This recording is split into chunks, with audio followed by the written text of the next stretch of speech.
In the United States, we grow up thinking it's normal to have a two-party system, but this is more the exception than the rule around the world.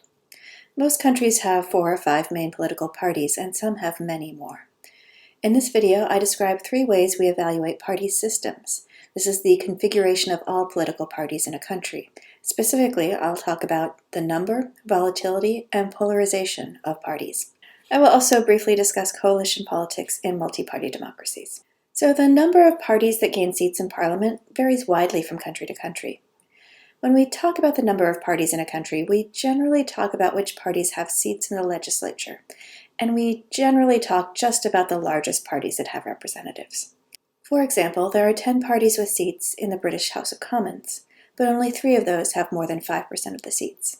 This number of parties is determined both by the number of social cleavages in a country, this is things like class, ethnic, or religious differences, and by the country's election laws, which I'll discuss in a separate video.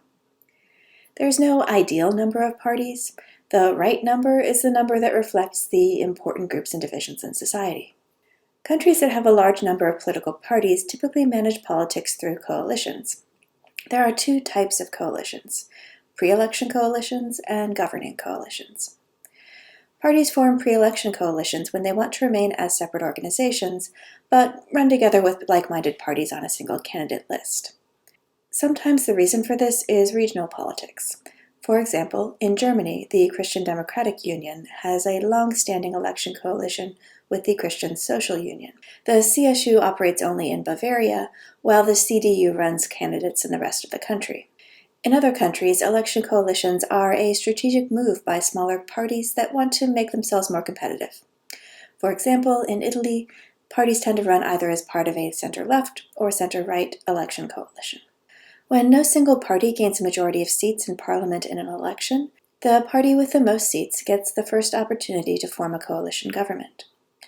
That party will look to other parties that either share similar ideologies or have the right number of seats to form a majority in parliament. These parties then bargain for seats in the cabinet or policy concessions in exchange for their support for the government. When margins are close, this can give a lot of leverage to small parties on the extreme right or left, or small regional parties. For example, from 2017 to 2019 in the UK, the Conservative Party did not have enough seats in Parliament to govern on its own. It formed a coalition with the Democratic Unionist Party, a unionist party based in Northern Ireland which had won 10 seats in the House of Commons.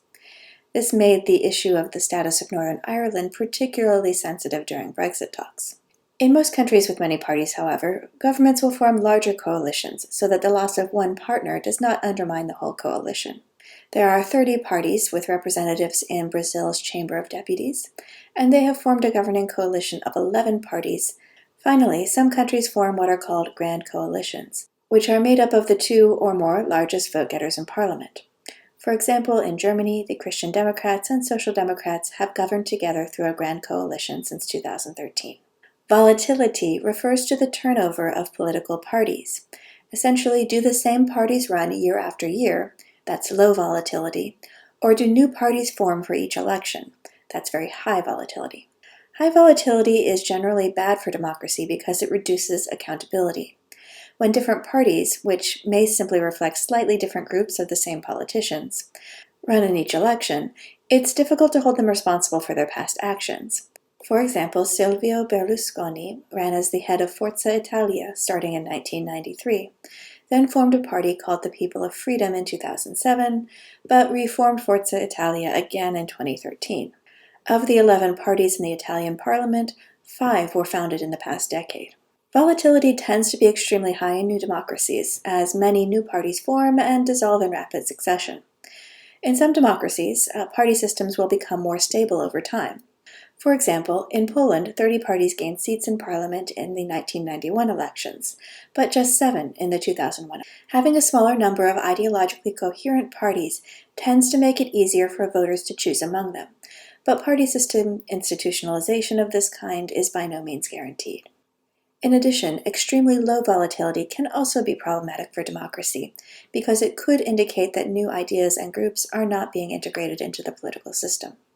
Finally, party systems can be evaluated based on the political opinions that they represent. This means ensuring that most political views are included in the system, but more commonly we look at how polarized a party system is, how far apart the ideological positions of parties are from each other. Polarization is not a bad thing in moderation. Without some degree of partisan identification and ideological difference, it's really hard to tell parties apart from one another. But polarization is on the rise around the world, reaching levels that in the past have led to the breakdown of democracy. This can also be shown in the 2017 election results, where the Populist Nationalist Party for Freedom gained the second largest number of seats, and the Green Party had the biggest percent increase over the prior election. Polarization contributed to the collapse of democracy in interwar Europe, but that is not the only potential outcome of polarized politics. The United States, for example, has gone through broad cycles of rising and declining polarization over time. As with a number of parties, both party system volatility and polarization reflect public opinion. Party identification is low in new democracies, for example, but they also shape it. The exact cause of institutionalization or destabilization is an area of ongoing study.